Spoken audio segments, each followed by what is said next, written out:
Welcome everybody here in Rotterdam. Welcome everybody across Europe in many, many places. My name is Martijn van Schiveen from the European Cultural Foundation, and it's my honor to welcome you today to the announcement of the winning concept of the European Pavilion edition 2024. A special welcome to a number of people. First of all, our Vice Chair of the Supervisory Board of the ECF, Injo van Waasbergen, welcome. Same goes for board members of Stichting Passaros, Irene van Affelen, Godelieve van Heteren, and Septelina Rukanova. Welcome to you, and welcome to donors also present of Stichting Passaros. Now, the European Pavilion, what is it? You all know, of course, but just to remind you, this is a pan-European and multidisciplinary arts program that puts the future of Europe at the forefront. And it does so by organizing artistic projects and arts commissions.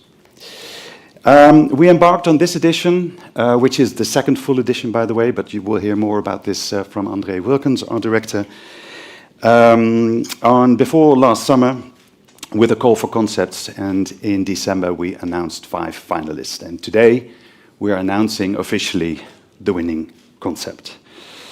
We will have a number of speakers today, starting with, I mentioned his name, André Wilkens, director of the European Cultural Foundation, followed by the members of a jury, very important, chaired by Sipaka Angjama. Ferran Barenblit is here, and Hassan Mahamdali is here too. We will hear a couple of words from them. And then, on behalf of the winning consortium, I would say the stars of today, Naomi Russell and Annette Mees, who will unpack the project's content for us later. Also, I want to introduce colleagues of mine, Philip Dietermeyer and Laure Gablier, who are managing this program on behalf of ECF. Now, let's also introduce the other locations that are here today, because it's not just Rotterdam. We are simultaneously in 5 locations in Europe. And can I have, yes, the ones on screen? I was almost going to say, can I have your votes, please? But clockwise, let's start in Belgrade with, I need my card here, with Olga Uzikaeva, Bojan Dordjev, and Sinisha Ilic. It's there. From Lisbon, there we have Alfredo Martins. Hi, Alfredo. From Vienna, from the Academy of Fine Arts, it's Rainer Prohaska. And and finally here at the bottom left from Warsaw, welcome. I see Maria Magdalena Kozlowska. Hi there. The other 2 persons, I'm not sure yet who they are, but well, very welcome to you. I'm sure one of them is Maria Glowacka, no? Yes, Aga and Eva. Oh, and Aga and Eva. Okay. Welcome, welcome. We'll hear of you later. Please join us for the rest of this morning. So a variety of people present, a lot of partner organizations, a lot of friends, Rotterdam Posse here as well, people from the organizations, press, all here. And there will be some questions, well, a lot of room for questions, by the way, by the end of this block, towards 12 o'clock, when we have the speakers seated nicely for us here in the back. Well, and then in 1 hour we're finished and we know everything. But let's first start with André Wilkens, Director of European Cultural Foundation. Sure.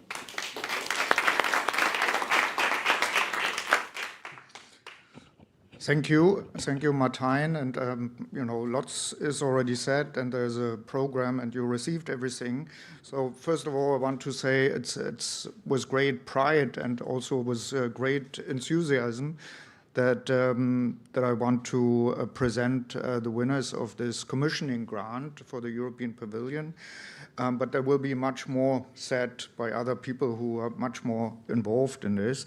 I want to concentrate in putting this European Pavilion in the context of the European Cultural Foundation and what we do. And I also want to tell a little bit the story behind the story of the European Pavilion and why it is important for the European Cultural Foundation. The European Cultural Foundation was set up 70 years ago with a clear, I would say clear, but also very ambitious goal, purpose, to grow a European sentiment among the people of Europe, a European sense of belonging. And instead of traditional ways of sort of identity and empire building as we have been tried before and some try again at this time, the European Cultural Foundation believed in the pivotal role of culture and education in building a shared sense of belonging of Europeans across borders here in Europe. This is what the European Cultural Foundation has been doing now for 70 years, including the co-creation of the European Erasmus program, sort of our most famous, I would say, a project. And as I've learned recently in a meeting with a venture capitalist, it's kind of our, what do you call it, unicorn, so to say. So that is the unicorn of the European Cultural Foundation in growing a European sense of belonging. But we've been doing many other things. We've been working in Eastern Europe right after the Berlin Wall came down. We've been investing a lot in people-to-people exchanges at various levels. We invested in research, in big conferences, and so on. So there's a vast experience also in the European Cultural Foundation over the last 70 years. But in 2020, the idea of the European Pavilion was born. And actually, the starting point was a very simple question. Why is there no European Pavilion at the Venice Biennale? Why are there only national pavilions? Even so much has changed over the last 70 and more years. We have now the European Union, we have the Euro, we even have Eurovision and the Champions League. But there is in Europe no real stage for major artistic events on Europe, on the question of what is Europe, including at the Venice Biennale. So that was the simple question which started this process. How can we imagine this? As the image behind me or here tried to illustrate, we then went through a process of exploration and testing.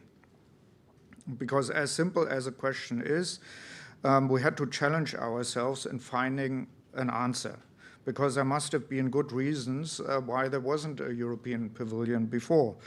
So we invited curators, organized various brainstormings, workshops, produced a very interesting podcast, which is still online, including people like Timothy Snyder on the question, what is Europe? What is actually a pavilion? And we awarded pilot grants for the production of artistic projects across Europe. So this image here was taken at an exhibition in Rome in 2022, where there was a major artistic event of the European Pavilion already. What we launched today is the outcome, in a way, of this exploratory phase. In 2023, we launched a call to curate and host the European Pavilion 2024. We received 39 outstanding proposals from all across Europe and even beyond. And coming to a final conclusion, what among these 39 was not really an easy task. But fortunately, we had a wonderful jury.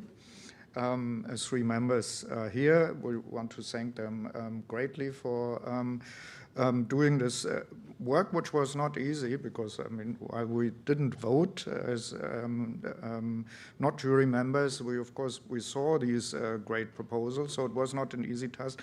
But the jury came to a conclusion in finding the winner of this commissioning grant, and we are very happy with this choice.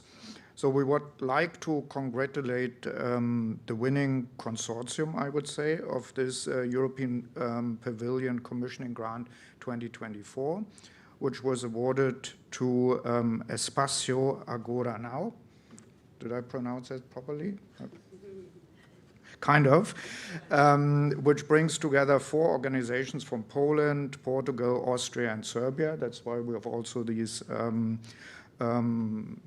different places here online. As you will soon hear much more in detail, this proposal of this pavilion is in a form of 4 boats sailing across 4 European rivers and coming together in Lisbon in November 2024. I think it's a very exciting idea, and also a perfect illustration of the potential of European Pavilion to be challenging, to be different, to be innovative, to also be accessible, flexible, and in a way everywhere in Europe. It isn't everywhere in Europe, but it's more than in one place. It's not only in Venice, it's in different places, and it will touch many people on the way. So I'm very excited about this idea, this proposal. I kind of think it will be difficult to build all these boats, to get them all over the place, but I believe there's a great team working on it, has started, and it has a lot of experience in it. So this is really a great idea for the European Pavilion 2024. And with this, I would pass on to the next stage. Martijn, I think you introduce the next person, but thank you very much, and very excited. I'm looking forward to the next level, so to say. Thank you.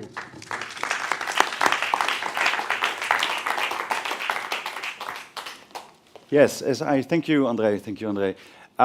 Please step forward, Sepake, Ferran, and Hassan, for the word on behalf of the jury. Good morning, everyone. My name is Sepake Anguiamo, and I was the chair for the jury of the commissioning grant for the European Pavilion project. And I have with me today, I'm joined by 2 wonderful fellow jurors, Ferran Barenblit and Hassan Muhammad Ali. There were actually 6 of us who were in this panel. So Thea Rieber, Olga Vysoka, François Vergès, Hassan, Mate, Gasper, and Ferran. And I just wanted, firstly, to thank European Cultural Foundation, Law and Philip and Nart for making it such an easy jury, actually. The structure was so well thought through and gave us enough time to go through all of those applications, and we deliberated over, the very details of each of these projects, as well as their detailed budgets as well. There were many elements that each of the jurors were looking specifically at. One of those was thinking very much about how artists were paid, thinking about how could this European Pavilion be different from other kinds of pavilions? What is the opportunity here? We were also very interested in the way in which this project also connected Europe through the rivers. So also thinking not necessarily about the land, but thinking through water as a really beautiful element. And I suppose there's an element of risk. We don't know exactly how it's going to turn out. And I think we were excited and enticed and maybe even seduced by this idea. So I should also thank you for making this effort in this proposal. It's been an immense privilege to find out and deliberate upon the powerful shortlist of applicants representing the consortiums of artists and curators and arts organisations and communities from across Europe. We thank all of the people who made applications because I think it's really important to say that we could see there was a lot of hard work and effort in conjuring up what could this European pavilion be. So I think we were really struck by the quality and we were really encouraged for the future of the European Pavilion project as we go on. However, after deliberation, the panel unanimously and enthusiastically agreed that the standout curatorial proposal was Liquid Becomings, submitted by the consortium Espacial Agora Now, and they will receive the commissioning grant of €500,000. No easy thing to spend. I mean, I like shopping, and I think I would find it difficult to spend that €500,000. So we do look forward to something quite that will capture our imaginations, and I'm sure it will. And we look forward to how you will curate and host the European Pavilion 2024. I'm going to hand over to Ferran. Thanks, Sepake. Well, first of all, I have to say that it was not only an immense pleasure to be in this jury with these great fellow members of the jury, but also having the opportunity to read, understand, share, and discuss all those projects, because they were all amazing. So first of all, I would like to ask for an applause for all of them, because they were all fantastic. It was truly, and this is to say that when Liquid Becomings, I mean the chosen project was the result, I think, of a joint effort that I'm sure that it will be useful for the future. I think both for the call itself, because this is only its beginnings, but also for each one of them. So For us, Liquid Becomings ambitions a daring artistic format, important, that basically challenges the notion of the national pavilion, of the notion of pavilion. Well, I think that always imagine that when ECF had the idea of a European pavilion was overall to think on this world that we are living today, in this post-colonial reality, that we have to challenge all our colonial legacies. And one of them is the National Pavilion, that, as you know, even in Venice, that I know is the mind of all of us at this moment, it holds an special diplomatic status. It has some extraterritoriality. It's always in discussion, up to what point, that's like an embassy or not. So challenging that, for me, it's particularly interesting. And this is I think, what was one of the bases for this decision. To think of a pavilion that would walk away from the concept of a pavilion as purely as a built space that audiences are invited just to come, visit, and spend some time in a passive way, but an active, moving, floating, pavilion in a diaspora, in a constant diaspora, that will have, no particular point, that of residence. That it will be as big as Europe is, and also, posing our attention to, those old and sometimes neglected, ways of communications that were our rivers. We're taken by the symbolism of this precisely. The choreography and the flow, and the flow on rivers that are sometimes also borders. And these boats will carry, what is most important, people to think about them. Think about them, all these spaces of trade, of contact, that are these four rivers: the Vistula, the Rhine, the Danube, and the Tagus. There's very little more that I could say. I can't wait to see that happening, floating, moving across Europe, and thinking of what Europe was, what is now, and the possibilities of what could become in the future. Hassan?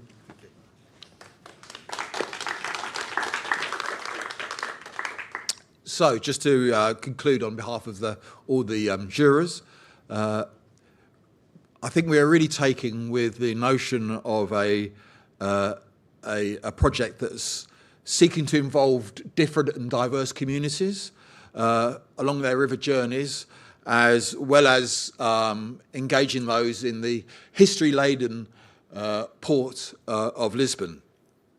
And we believe that Liquid Becomings has the potential to be very impactful to those who are touched by it, and by doing so, help to imagine a shared polyphonic future.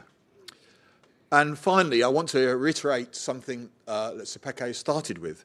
The jury were absolutely delighted to see that the bid was being led by artists and their collectives.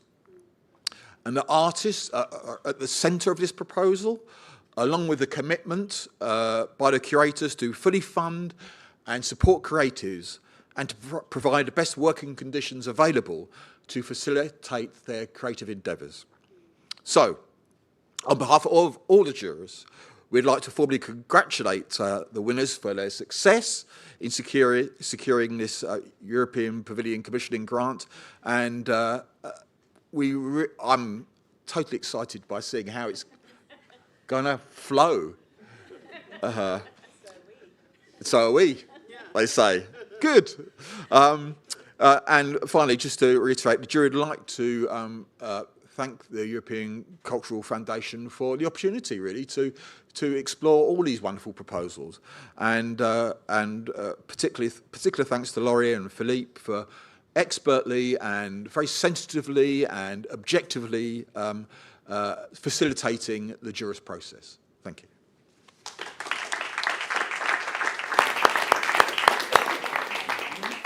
Thank you, jury members. Well, then the main course of today, Naomi Russell and Annette Mees from the curatorial team, Stichting Passaros, please give it away. And by the way, people watching online, you can ask questions in the YouTube window.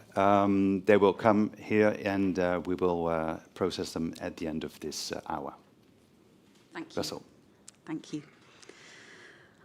I want to start by saying that Espacio Agora Now, the organisation led by the Foundation Stichting Passaros, who led this consortium, and the production Liquid Becomings is all about a collective act. You can see that I'm quite small. And this movement that I started a few years ago, and which many people have joined in, is much bigger than not just me, but any individual who is a part of it. Martijn has already introduced our curatorial and partner team who are gathered live in different cities of Europe. I also want to name check Heidi van Damme, who is working with us on the PR, Mandy Martinez, who is in the UK, who will lead our marketing, and curatorial team member Laura Kalutz, who is currently in Argentina, and I believe has got up at the crack of dawn to be online, and we might hear from her later. I'm going to first introduce Espacio Agora Now and the genesis of our curatorial proposal, because we were a bit nervous that technology might let us down. We have made some short films with different members of the team that can give you a little taste of our plans and let you see inside some of our process and thinking, because we're now really getting down to the business of planning this ambitious and complex and beautiful project. Espacio Agora Now is an artist-led movement that is reimagining artist development and public experiment in the performing arts. We represent many different performance genres and almost 50 nationalities at the last count, and we continue to grow. The name takes its impetus from both the ancient Greek concept of an agora, a space to meet, and because in modern Portuguese, agora literally means now. Our central goal is to create an international network of permanent and nomadic spaces of meeting that won't just provide vital time and space residencies for artists, that will also establish fresh connections between those artists, local citizens, and public action. We started our first pilot space here in Rotterdam last November, and a few of the faculty are here, Meryl, YMP Flo, and Art, and our new producer, Cami. And On the 1st of March, we are beginning our first South-South tryouts with links between Argentina and Mozambique, and other hubs and spaces are in the pipeline in different parts of the world. At the heart of the project is our belief that we need new ways to come together, space for calm questioning, deep listening, experimentation, new imaginaries, and building civic tissue. And this belief centred our proposal for how we could host and curate the European Pavilion in 2024. We had a lot of fun making it, and it was even more thrilling to be awarded it, and so now we've got to make it happen. As you've already heard, our pavilion is Liquid Becomings. It is not a traditional pavilion. It is not an exhibition. It is not one performance, and it is definitely not in a single location. In its simplest expression, as André already gave a glimpse of, it is 4 journeys on 4 rivers, 4 boats, each with a crew of artists who will be researching, exchanging, unfolding the space to create encounters with people along the routes. Once the journeys are complete at the end of September, we're going to join forces for a 3-day festival event in Lisbon in November 2024. Above all, it's an adventure. It's an experiment, and it's also, we hope, a journey of deep discovery of how we can become together, live together, and imagine different futures. To move beyond borders, not just physical, but also mental, to be open to new possibilities, to keep moving, to stay liquid. Too many people in our society feel alienated and left behind. The simple act of going to meet people where they are seemed urgent to us. That meant we had to rethink the concept of a traditional pavilion in one fixed place. We decided to create a proposal that reaches the perimeters and will be outside of the usual centres. In this way, our concept started to form around how the way we could make space for a future imagining of Europe and address the many polycrises of inequality, distrust, degradation of nature, and climate change was by celebrating and putting ourselves into the liminal state, immersing into the not knowing, and creating environments where new orders can emerge.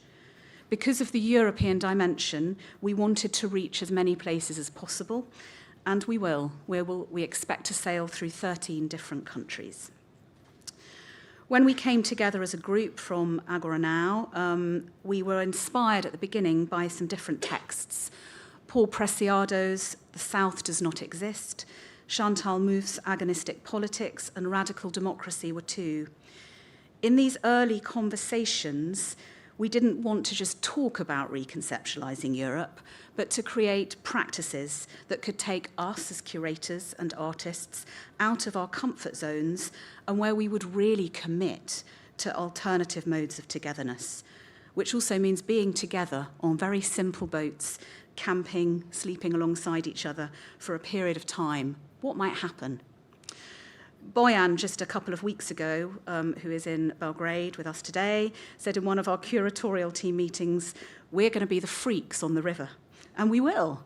We're going to be in places where we are out of place, where we are the other, where we don't necessarily belong. What can we discover from that experience? How can we be changed? Donna Haraway's Staying with the Trouble was a third anchor for our thinking. And I'm just going to read from it. The task is to become capable with each other in all of our bumptious kinds of response. The task is to make kin in lines of inventive connection as a practice of learning to live and die well with each other in a thick present. Our task is to make trouble, to stir up potent response to devastating events, as well as to settle troubled waters and rebuild quiet places. Staying with the trouble requires learning to be truly present in myriad unfinished configurations of places, times, matters, and meanings. It requires making oddkin. That is, we require each other in unexpected collaborations and combinations. In this way, we become with each other, or not at all.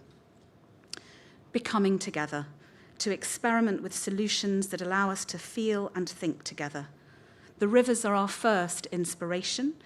And in this short film that we're just going to play, co-curators Boyan, Sinisha and Maria are going to share some of their thinking about why. Then I'll talk again, and we have 2 more films to share with you. And Annette will also tell you more of what's going to happen on the boats, at least what we know so far.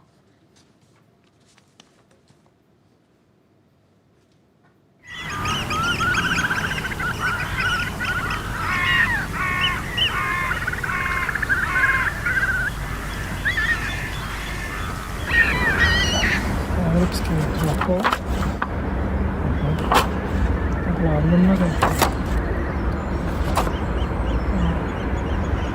Ušće Save u Dunav.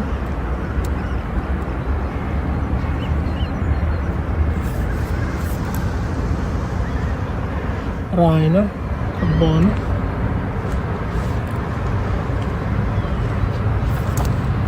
Dunav.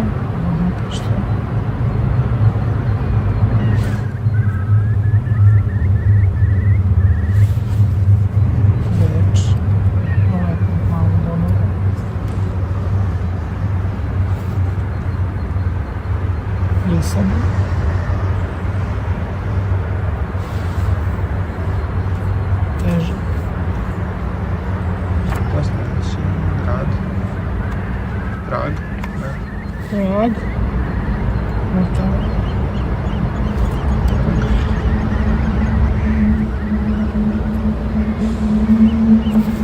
Moskva.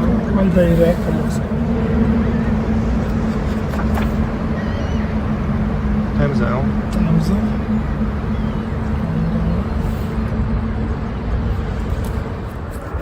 Ovde je delta, Rajna se ovako spušta, tu bi mogla da se nekada spoji sa Dunavom, koji kreće odavde.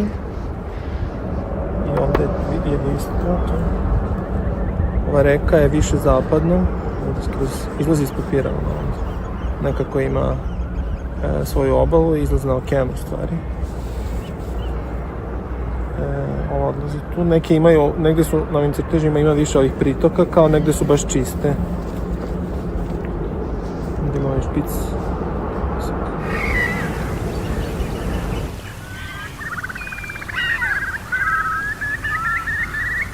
Jeśli spojrzymy na mapę jej rzek, zobaczymy Europę jako sieć połączeń, jako system komunikacji w ciągłej zmianie, w ciągłej transformacji. Można powiedzieć, że rzeki to jest system nerwowy Europy, który tworzy alternatywne terytoria wspólne dla wielu różnych społeczności. I mimo, że w ciągłej przemianie, w ciągłej transformacji, to jednak rzeka niesie ze sobą pamięć i historię, zarówno w historycznym sensie i w sensie kulturowym, geograficznym. Rzeki były przecież miejscami, obszarami, wokół których koncentrowało się życie społeczne, a także w przedchrześcijańskim czasie one stanowiły bardzo istotny element życia duchowego. Mówiło się, że rzeki wyznaczają granice pomiędzy naszym światem a tym mitologicznym i że tradycyjnie, według tradycyjnych wierzeń, były zamieszkiwane przez istoty z pogranicza. I także nasza podróż jest w pewnym sensie trochę podróżą graniczną, trochę po wodzie, trochę po lądzie. Rzeka jest też w stanie bardzo spowolnić czas i nasz pawilon to w gruncie rzeczy ten czas, który ofiarowujemy podróży wraz z innymi. Što su za tebe reke? Druga brzina kretanja i drugačije gledanje pejzaža kad se voziš autobusom. I one su autoputevi. Jesu Druga brzina, veća količina, duže trajanje i u nekom smislu sadašnjosti i u smislu istorije i naslaga. Pa i drugačije su im putanje, možda nisu najekonomičnije, nisu najbrže ili nekako najzgodnije spajaju mesta. Pa da, ali ga spajaju milenijumima. To je druga vrsta ekonomičnosti. Nekad su mnogo ekonomičnije od autoputeva, jer ne moraju da se izgrade. Da, što znam, ovdje nekako delo sporo, vidi kako se teče onaj projekt. Da. Šta bi ti išlo autoputom? Pa ništa, ali autoput moraš da napraviš, a neka je tu. Da, vidiš kako onaj vod sad će biti mnogo.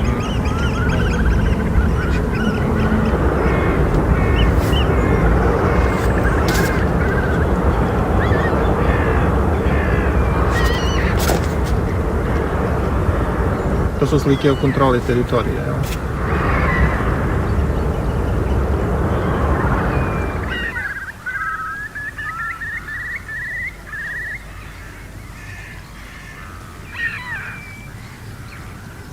Very quickly introduce the next film. The collapsing of the notion of pavilion into a boat was a very deliberate choice. It was our way of taking the contradictions of the European Pavilion head on. Boat has acquired meaning. Prosaically, it's a method of transport from A to B. It is also a symbol of merchant enterprises and the colonial roots of Europe's status and wealth. And as we see almost daily, small boats are travelling daily across the Mediterranean through very dangerous conditions and carrying migrants and arriving in a space where they think they have freedom of movement, but perhaps is actually still very much a controlled territory for the other, who arrives with literally a bag on their back. Bojan and Siniša are now going to share a little bit more about the metaphor of boats in the next film, and then our captain, Rainer Prohaska in Vienna, is going to tell you more about the practicalities of many of the boats that we're going to use for the journey, which are from a template that he created and has been using for nearly 17 years on the Danube. The boats film, please.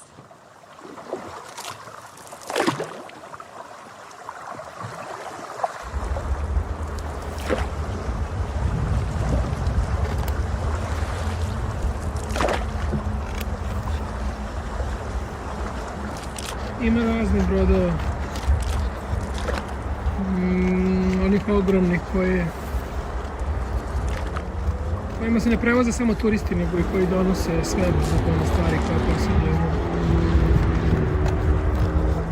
kontejnerima u svojim utrobama. Ali onih koji su krenuli iz evropskih reka u istraživanje sveta i zauvek promenili svet u svakom smislu.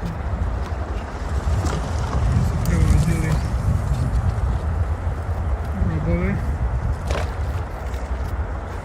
topove, šećer, rum, biber, pamuk, čilibar, srebro, paradajz,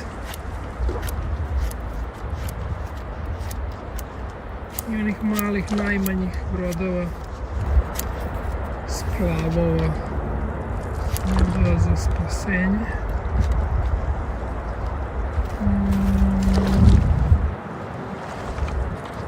Skromnih splavova i čamaca za čamaca na naduvavanje,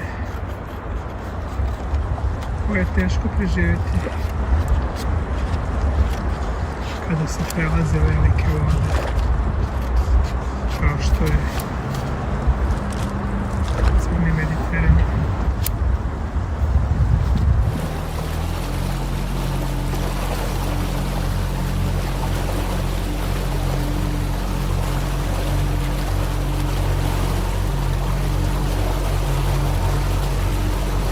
Ich bin der Leiter des Teams und Partnerinstitution MS Fusion, die bei dem Projekt Liquid Becomings für den Schiffbau zuständig ist und für den Betrieb der Schiffe. Wir werden den Rhein, die Donau und den Tagus befahren. Wir bringen das Know-how ein, das wir seit 2007 bei experimentellen Binnenschifffahrten gesammelt haben. Was macht unsere Schiffe anders als die man normalerweise bei Binnenschifffahrten und bei Flussreisen kennt? Wir haben diese Schiffe in den letzten 20 Jahren erprobt und entwickelt in der Praxis Das Besondere an den Schiffen ist vor allem das Aussehen. Wir sind draufgekommen durch die ersten Experimente, dass durch das spezielle Aussehen der Schiffe eine automatische Kommunikation mit den Menschen am Ufer entsteht. Das heißt, die Flusskulturen, die immer wieder versucht werden zu untersuchen, die sind grundsätzlich schwer erreichbar. Mit unseren Schiffen kann man eigentlich bei den Flusslandschaften überall anlegen, ist egal welche Form von Ufer. Und wir erreichen eigentlich sehr viele Menschen mit diesen Schiffen, weil durch das spezielle Aussehen sofort die Personen, die dort leben, auf uns aufmerksam werden. Wir versuchen dieses Know-how jetzt auf den Tachos zu übertragen, der anders funktionieren wird wie der Rhein und die Donau, und werden das Schiff, das wir gebaut haben in den letzten Jahren, ein zweites Mal bauen für den Rhein und unsere MS Fusion, die schon jahrelange Erfahrung auf der Donau hat, auf der Donau einsetzt.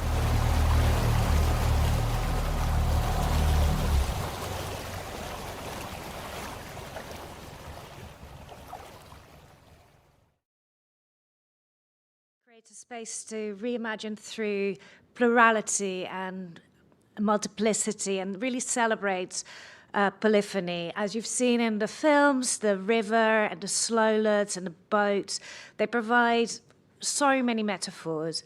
The project's co-curated by 8 curators across Europe. There are the 4 boats. There are the multitudes of artists that will sail through Europe for 4 weeks through 13 countries. Each crew will be cast both for plurality, but also resonance with each other. We really want to create on each boat a space for interdisciplinarity and for exchange. Each boat will be multilingual, will have multiple art forms present there, and have at least one artist from outside of the EU as well. As discussed before, there's a lot that we don't know yet. What is going to happen, what will inspire us, the weather, it will all influence what this journey will be about and what it will surface. So what we're doing right now is carefully curating for interesting, for richness, and for plurality. Each boat will meet many people, communities, ideas, and expertises along the way. Some of them will be pre-arranged and highly curated, and some of them will be spontaneous. There will be at least 5 stops on each of the 4 rivers where we invite local citizens to join us on and around the boat, to co-create, to be in discussion. We will be working with scientists, activists, architects, writers, artists, community organizers, a whole spectrum of people. Each artist will also invite one of the people they encounter along the way to Lisbon, to the final event, again, to really represent the plurality of this journey. So we are working with 4 guiding themes that we ask the artists and the boats to think about and respond to. The first one is perimeters. So perimeters for us is really the thing that defines the center. It's the gaze from the margins that identifies a territory and really shapes its contours. The historical peripheries, such as the Balkans and Eastern Europe, are both constructing and redefining what it means to be Europe. Plus, we're also really looking at critical and decolonial discourses from the global south and how that is shaping the current discourse around European identity. So the rivers and our boats, we see them very much as liminal spaces. Liquid becomings will make space for future imagining of Europe by celebrating that liminal state, by celebrating not knowing and with coming to terms with the environment and having to respond to it as it comes to us. We feel like that is the kind of space that can inspire new ideas, new imaginings of Europe in a very different way than happens elsewhere. We're really interested in ruins and monsters. We all know that in Europe, a lot of the traditional structures are kind of decomposing in front of us. The past is full of wounds that we cannot quite heal, but we all carry around. They are part of our identity, and that is something we have to tend to. Traveling slowly along the rivers, the artists will both encounter those ruins, but also the newly emerging Europe. It will connect to the everyday, but also will actively be searching out alternative centers and movements, unseen territories and unseen communities, and dynamic new future-focused perspectives that are among the rivers and the communities we'll meet. The third one for us is togetherness. I mean, this experience is one of togetherness. It has an incredibly unusual time frame. We'll be slow. There will be 4 parallel boats traveling across the water in a very borderless way. The boat pavilions themselves are like a mode of being that is very different from day-to-day life. We will actively be meeting experts on togetherness, from a kibbutz to a monastery, from techno-anarchist communities to agrarian collectives, and we will learn from them, sharing knowledge and practice around what it means to be together. We'll be looking at old practices, but also new practices. We'll be looking at how technology can connect us and actually work against the current rejection of connectivity. The final one for us is bodies and politics, because the personal is political. During the journey, we'll be sharing food, social rituals, and common stories, exploring how we envision the future of other species around us, and how we step away from serving the ideal of able, healthy, white bodies, but instead also incorporating, again, the peripheral, but also decolonial, queer, and trans discourses. In a way, what we're really hoping for is that each boat will become a microcosm of the project. It will be sailing the perimeters of the land, creating new forms of togetherness with the communities, artists, and experts we meet. We'll be sharing stories and food. There will be debates, there will be performance, there will be rituals, and there will be parties, of course. All of this embodies that belief that Naomi was talking about earlier, the belief that we share as a curatorial group, that we want to create new ways to come together, spaces for calm and questioning, for deep listening, for imagination, for experimentation, for building that civic tissue, and for joy. So the artists and curators will collectively capture these journeys. We'll be sharing ongoingly and afterwards, and really try and find in that multiplicity, that creative practice, a way to create a tapestry of reflections and future imaginings of Europe. Liquid Belongings asks everyone to leave solid ground, to step away, to look over the horizon, to look at the yet to be shaped. It feels incredibly exciting, and it feels like such a fertile, liminal space where we can co-create really new views and really stay with that trouble. In the next short film, the final one, my fellow co-curators Olga, Laura, and Alfredo will tell you more about the nature of the journeys, and then the final accumulative pavilion that will happen in Lisbon.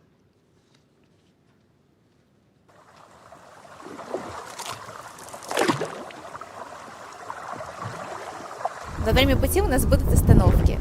На данный момент мы разрабатываем маршрут каждой реки и выбираем места, где бы нам было интереснее всего остановиться. Мы ожидаем встретить местных жителей, узнать о их культуре. Также нам очень интересно узнать о сказках и традициях, связанных с водой, связанных с рекой, поскольку наш проект происходит на воде. И, возможно, эти схожести, различия в разных культурах. Услышать разные языки, пути. Это очень интересно, как одна и та же река проходит через разные страны. Река может быть границей, но в то же время она может быть и открытым путем без границ, в зависимости от того, в какую сторону по ней пойти. Как мы пытаемся собирать людей, объединять людей вместе? Через общую готовку еды, обмен рецептами, традициями, историями за едой. Нам будет интересно узнать о том, какие у них ценности, что для них важно, актуально в настоящее время, что такое для них Европа и что значит быть гражданином Европы. Конечно же, нам интересно будет увидеть как можно больше различных людей на нашем финальном мероприятии в Лиссабоне. ¿Qué pasaría si la supervivencia del más fuerte fuera tan solo un mito creado hace poco más de 100 años?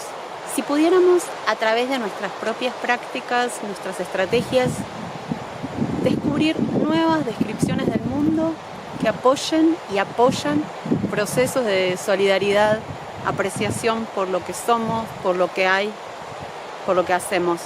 Ya fuimos regidos por principios de colonialidad, propiedad, progreso.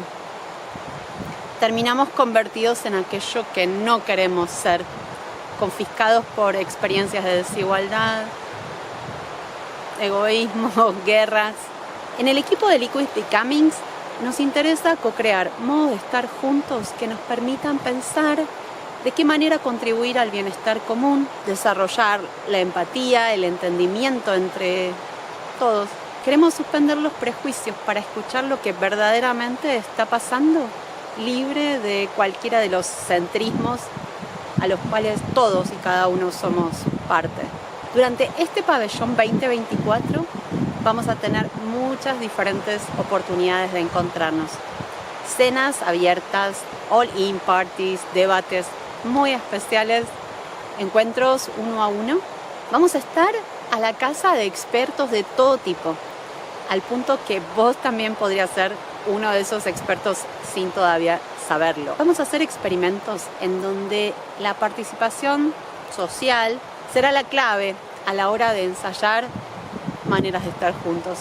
Estamos preparando además una caja de herramientas especialmente pensada para lidiar con lo imprevisible, con los tiempos y los procesos aparentemente inútiles, pero sobre todo para mantenernos, pase lo que pase, en estado líquido.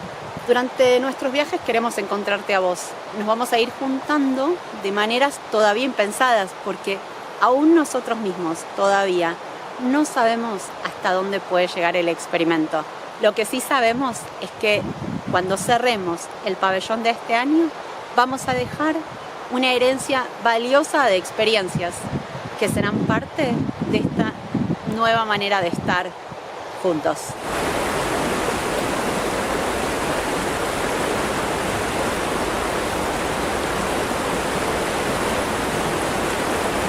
Esta aventura termina aqui, em Lisboa, perto do Rio Tejo, com um evento final de 3 dias entre o Rio e a Quinta Alegre, no limite norte da cidade.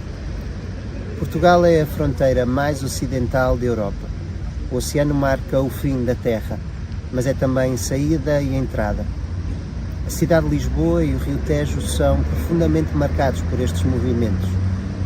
A história expansionista e colonial do país, mas também uma história de migrações. Lisboa é um território disputado diariamente pelo poder político e pelos empreendedores, pelo mercado imobiliário e financeiro que especula sobre a habitação, pelos turistas, nómadas digitais e estrangeiros ricos que querem estar aqui, pertencer, seguir a tendência, pelos imigrantes que procuram melhores condições de vida e pelos cidadãos locais que lutam para permanecer numa cidade incomportável. Um território como este oferece um espaço fértil para especularmos sobre possíveis devires comuns.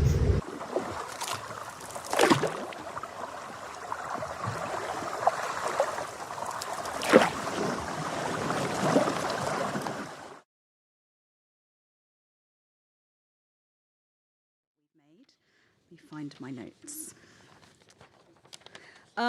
We arrive in Lisbon, as Alfredo has shared, and there will be a 3-day festival event where we will open with Public Kitchen, an artistic and meal, where residents of the neighbourhood of Santa Clara, near Quinta Alegre, which is one of our venues, will cook for us, and we will share stories, hopes and dreams for the future.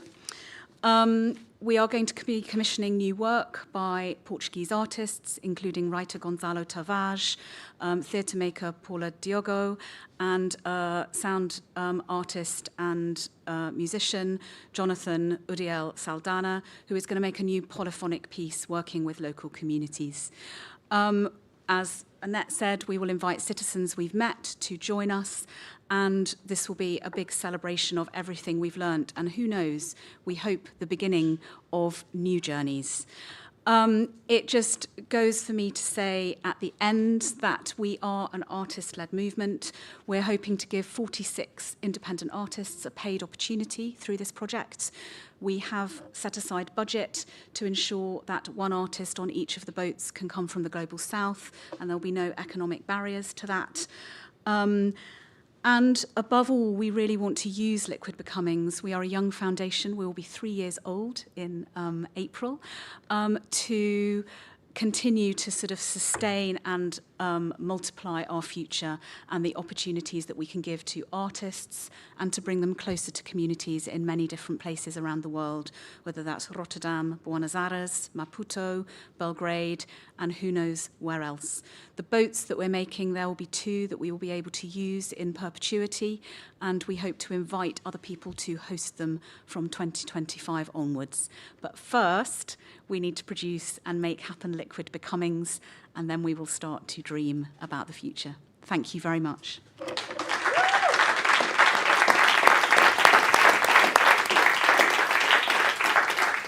Thank you very much. Thank you very much for this in-depth and quite exciting presentation. Sepake, please take your chair, and André as well. Laure, please take your seats. I don't know about you, but I was already very excited about all the views of Europe's rivers coming by. I'm totally excited to go there, actually. Do we also have the other 4 cities on screen? Yes, there they are. Hello. Hello, everyone. So this is our panel. We don't have much time, but let's see if we can cover some of the most asked questions that my colleague Tendai gathered from online, and there must also be questions here, so please put up your hand later if you have one pressing. Well, first I want to start with the curators and the makers in Lisbon and Vienna and Belgrade and Warsaw. A lot of interest probably goes out to the, well, all videos that we saw, no less, of course, but especially the last one. Some questions coming up so far is what is going to happen actually on the boats. I mean, there's a curator joining, there's artists, a group of artists joining, and, you know, sleeping, living, eating, cooking on the boats for almost 1 month. You know, that's life, that's a journey right there. Who can I give the word to? Maybe Alfredo, let's start with you. Hey, I think Annette or even Boyan or Sinisha could have answered, or Rainer could answer that better than me. They're more on that end of the program. Okay. All right, let's go to Boyan then. Thank you. Well, these boats, these 4-week travels, we could actually view them as some kind of very complex, but also at the same time very simple durational performances involving several of us that will be on the boat, and all these instances of encounters that we that appear along the ways. I think it's very interesting to actually think about this kind of totally different time passage and totally different reorganization and economy of information and life that is going to happen on these boats. And also, as Naomi mentioned and as Rainer mentioned, this position where we are almost, these boats are of course safe, but where we are almost like on rafts that also have so many charged meanings in the sense of you know, lifeboats, but also this kind of exploration that happens. And then concretely, what will happen on the boats? This is the big questions that we will have to deal with within the next few months, and then especially in those 4 weeks, because, you know, jumping into this kind of project has a lot to do with being open for things to happen, being open for, you know, becomings. Yes, thank you, Bojan. As Annette indicated in her words, you know, you will be interacting with the local communities that live alongside the rivers. Question to the people of Flow. Thank you for showing your yearbook. What do you expect in you know, traveling down, or in your case maybe up the Vistula River, in terms of what various communities cities you will encounter, and how would you gather your stories that you're after? Hello. First, I want to introduce Ewa Ciepilewska and Agnieszka Brzeżańska from Flow Warsaw, who's been working with boats and rivers for many years now, and I think they can predict what are the possibilities and what can happen on boats, because you've seen a lot. Maybe I can tell that we do this artist residency project, two of us, since 2016. And each year we spend at least 8 weeks on the river with artists as a residency. And we already hosted about 100 contemporary visual artists from Poland on the boat and all over the world, not counting the visitors, musicians, other artists, curators, guests, friends, and interesting people. So we can say that you never can tell what will happen, but we will be preparing the events in several places, like in Warsaw, Kazimierz, Sandomierz, and Krakow. And these events will happen on the scheduled dates, and this we can promise. And in between, it's a quiet, free space that situations and relationships and thoughts can develop sort of organically and not being forced, but becoming from the experience. Because you already have a lot of friends in all of these locations. Yes. And it feels like our pavilion is this network of people who are exchanging their practices connected with traveling, with water, with being together. Yeah.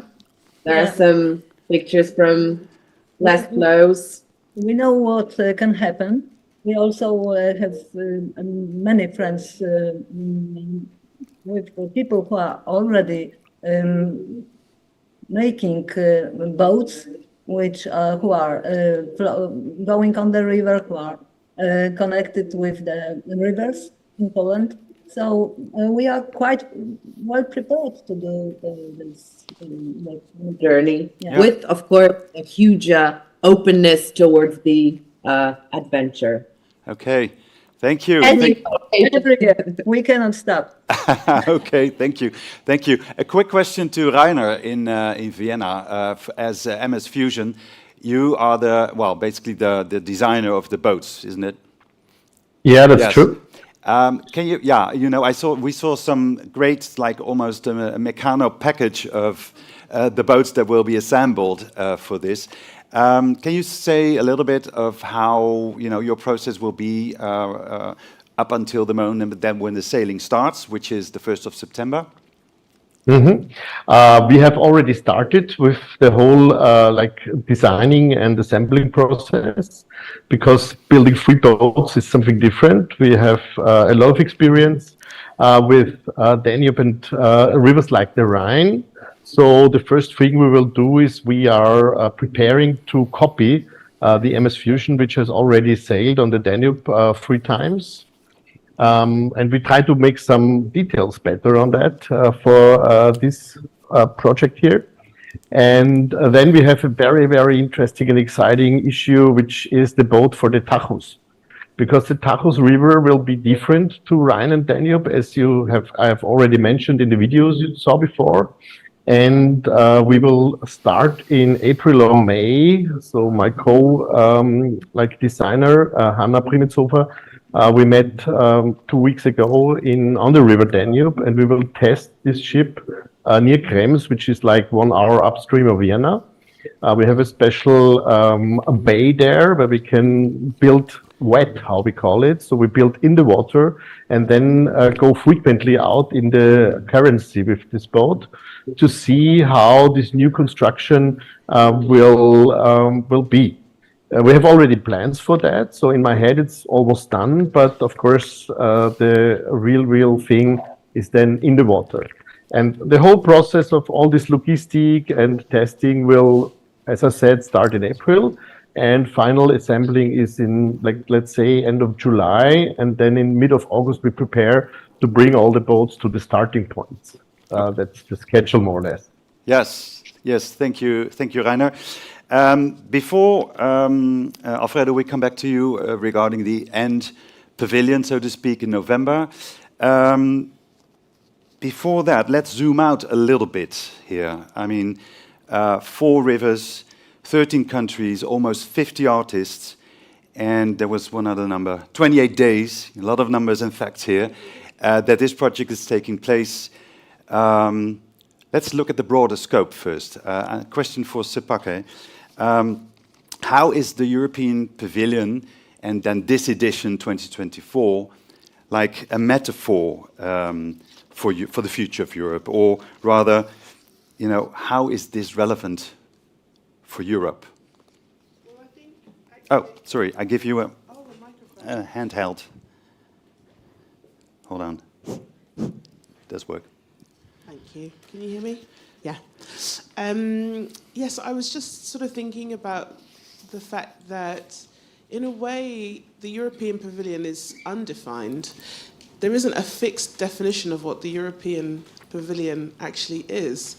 And so what this project allows us to do is to think about the pavilion as something that is, the construction of it is carried in the engagements with people, the capturing of our imagination in thinking about what are the ways in which we might be able to come together.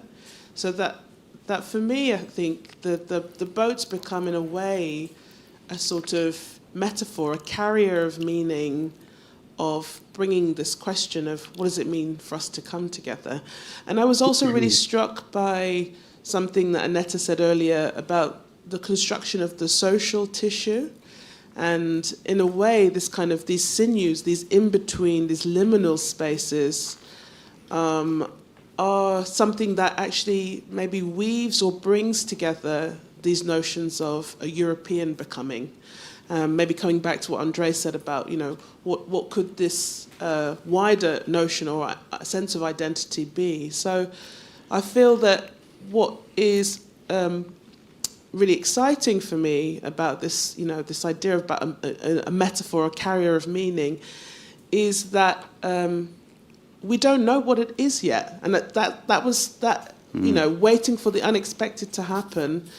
That openness, that process is something that we're excited about. And also, Annette, one other thing that you said was, we've got the ingredients for a really good soup. We don't know what that soup's going to taste like yet, but the ingredients are great. So let's see where that takes us. Thank you. You mentioned uncertainty, and there's one of the questions that came from online. Uncertainty can act as a powerful transformational tool. In what ways will embracing uncertainty improve the potential of the project? This is a deep one. Who dares? I mean, Naomi. This is exactly what we're saying we need to create. Artists need more of this in general. They need more time and space to imagine possibilities for their work. And we all need more time and space to listen, to be together, to practice things, to change our minds, to empathise. And we never have enough time, do we? So creating space for the unexpected is exactly what we're doing. It makes it very difficult for us to tell you exactly what is going to happen on the boats. What we do know is that the artists that will be selected, there will be 2 hosts from the curatorial core team, and then 3 to 4 other artists that will join the boats, and we are beginning to select them from next week, and we will announce them in June. And we will choose them for the diversity of not only their own cultural and other backgrounds, but also the different genre or practices they represent. And for example, one of the first things that they might do is simply share something of their practice with each other and see what conversations emerge. And then when they get to the bank, They might do some of that practice with whoever turns up from the local village. And we need to be open to see what happens. We will capture all of that. There will be a dedicated documentarian coordinator who will help gather material, sketches, audios, drawings, Sinish's cutouts, etc., so that we can also bring that into the space when we get to Lisbon and share it. Yeah, so I suppose openness by the team, by the boat teams, maximum openness is the strength of, tackling that uncertainty. And valuing small things. Yeah. And the things we can learn from them. Thank you. I want to go to André. Speaking of uncertainty, this is a big one. Europe is, being challenged from outside, from the inside, from all sides, basically. How is the European Pavilion helping us to tackle that? You have 1 minute. No, but I think we heard a lot about it in a sense that we don't know. But we have the ingredients to think about it. And hearing what the presentation of what is being planned, I was thinking, I think 2 years ago, our work plan had the title, "The Future is Now." And this presentation reminded me a bit of it. If in maybe 3, 4, 5 years ago, you kind of imagined the future in a process way. Let's think about the future, write something down, plan that in 10 years you are doing 1, 2, 3, 4, 5. But after the last 4 years, with a pandemic, with wars, with inflation, with increase of polarization, you feel you need to do the future now. Every time you do something now, this is the future. You can't plan for 10 years to work on the future. You have to do it now. And I see the European Pavilion in this way. The future is being created on the boats, and we don't know yet what it will be, but at least in the last 3, 4 years, we've become much more flexible in dealing with uncertainties. And I think I'm looking forward to it as a very creative, co-creative process. And I don't know you don't know what will be happening. I don't know what will be happening, but I'm looking forward to be part of it.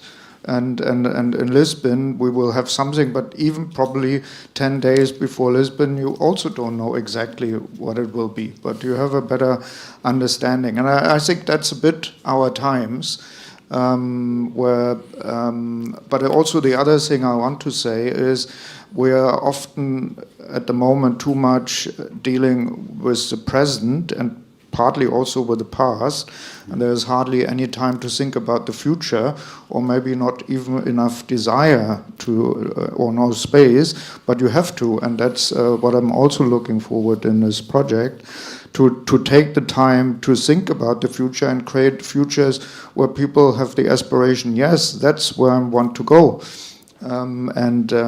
Because we all need this as humans, otherwise we're only dealing in crisis management. Yeah, right. Thank you, André. Looking here at the audience here in Rotterdam, any hot questions popping up? No? Not yet? Okay. I think we're a bit over time here, so there's only 1 or 2 last questions, room for that. One is people from online asking questions, several actually, that have something to do with how can we contribute. Here's one. How can I support as an individual organization, or organization? I mean, you were mentioning, anything support that you could use. What would you say, Naomi or Annette? Naomi, probably. We're trying take your microphone, please. We are talking both of the European Cultural Foundation, also through our own networks and some other network organisations, one in Vienna, for example, about how we can find different civil society and community arts groups along each route. And we'll probably focus on sort of between 4 and 5 organisations on each route to help us get word out and get people to the boats. If the weather is bad, we may be 2 days late to where we thought we were going to be. And so we need to build relationships with people so that we can sort of wire them as we're knowing we're going to arrive. And so we can gather people and we can be with them on the banks and on the boats. So those sorts of connections are really valuable. If you don't live on the river, we hope to create some sort of online interactive tool where people can also contribute their own stories and ideas and desires, particularly in line with our 4 themes. And we're going to make that as an archive so that we can hold that knowledge and that different storytelling from many different and plural voices, and hopefully use some of it in Lisbon and beyond. We are a very new foundation. This is a big grant. The overall project costs almost 800,000. A big chunk of that money will be spent on boats, and the other biggest chunk will be for artists. We have a number of partners we hope to be announcing in the next couple of weeks. But of course, financial support is always welcome. That goes without saying. And we're also continuing to ensure we've got money to continue the journeys next year and realise the legacy from this project, allow work to tour, allow other artists to have opportunities on the boats in future, and so on. So there's many different partners, funders, community groups, individuals who'd like to support us, or cities or other places that might like to host the boats. Right. So this is also spilling over to future years, this project in a way? We would like to think about how we can use it for future years. I think this concept of reuse and recycling, not just material, but also ideas and practices and knowledge. I think that's what I also mean by small things. We sometimes think the small things we do are irrelevant, but quite often, and we found this through Agora and the networks we've built, the small practice of an artist in Buenos Aires, for example, was hugely valuable to an artist in Belgium during a meeting. And they were able to use it to take something that they wanted to make and create further. So that's also a way how artists, organizations that are not directly involved at this point could contribute, play a role, disseminating the story, etc. Okay, thank you. Before the final question, one question for the program manager of the European Pavilion, Laure Gablier. We were asking, people were asking themselves, is there any, how is this project, the European Pavilion, different from similar programs, projects, or festivals across the continent? Can you say something about that? I can try. Yeah. I mean, first thoughts would be that one particularity of the European Pavilion is that it focuses on Europe. There are many festivals or biennials that are European per se, but they don't have necessarily Europe at the core of their programming. And I think this is what the ambition of the European Pavilion is, first and foremost, for all the reasons that André also explained at the very beginning, which is the core mission of ECF, of the European Cultural Foundation. And as we heard as well, I mean, one feature of the European Pavilion is also what it is, what form it takes. I mean, as we heard extensively, we are here also to question what we mean by a pavilion, and I think that's also very much in keeping with what the artistic practices across the different artistic fields are thinking at the moment as well. Like, I think there is a great desire to move behind traditional formats and experiment, and indeed collective experience and time and duration. I mean, all of this, I think, is embedded with this idea of a European Pavilion and everything that it can become. So I'm personally very happy that the first, commissioning grant goes to such an experimental project, and I'm really looking forward to, other proposals we will receive in the future and see what the many shapes that this European Pavilion can take. No, thank you. Indeed, the bottom line in the mission and, of the ECF is everything that we do, initiating and supporting cultural and artistic programs to foster European sentiment. And then this is also in Liquid Becomings embedded. Now, the final stop for today, but also for the whole project, I believe. I'm going to Alfredo now. Hi, Alfredo, in Lisbon. You will be also organizing the final gathering, so to speak, of all the boats and the boats people in Lisbon, 3 days in November. It's the end of November, isn't it? What can you say a little bit more about that? Well, yeah, it's the end of these journeys and the end of these adventures, and but we still wanted to keep quite open as a moment of encounters and discussion, and bringing up reflections on all the things we are putting on the table. We'll have kind of pavilion built on the pieces of the different boats that will work as a meeting point for dinners, conversations, parties.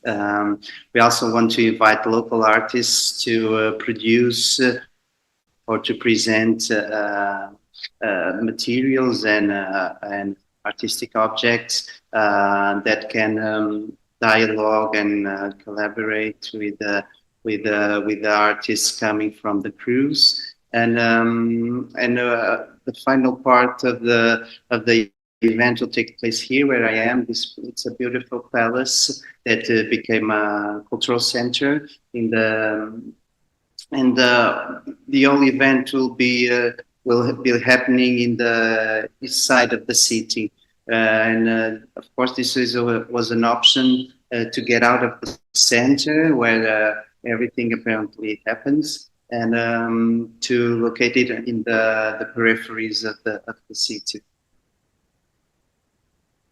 Thank you very much. And your first milestone now is in June, I believe, when more is being disclosed about your artistic approaches. Do I put that right? Yeah? Yes, and we will do that in Belgrade.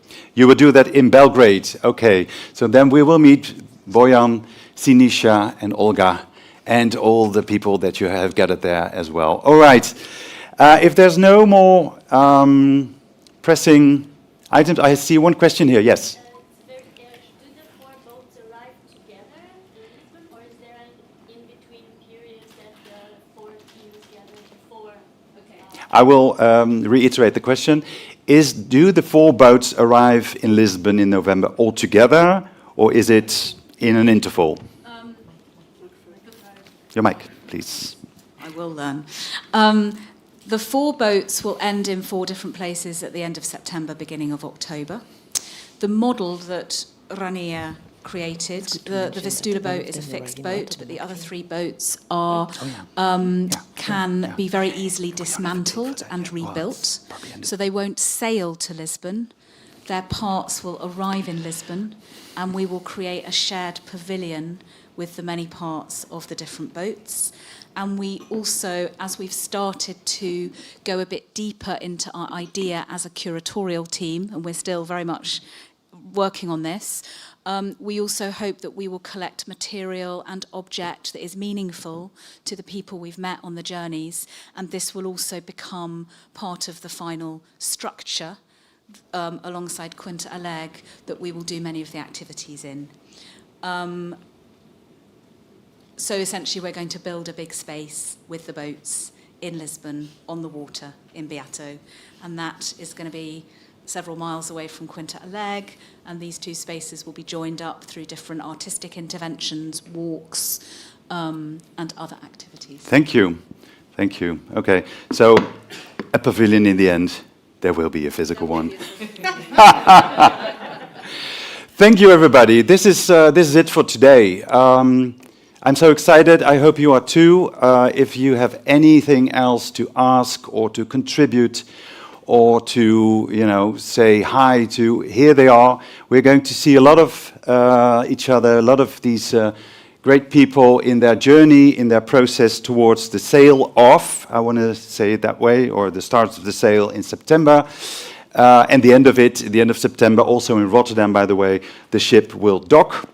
So keep that in mind. And then we'll see each other soon, and we end in Lisbon. So thank you, everybody in Belgrade and Vienna and Lisbon and in Warsaw. And thank you, everyone in Rotterdam, for watching too. And thank you, all people, the speakers of today. See you soon. Thank you very much.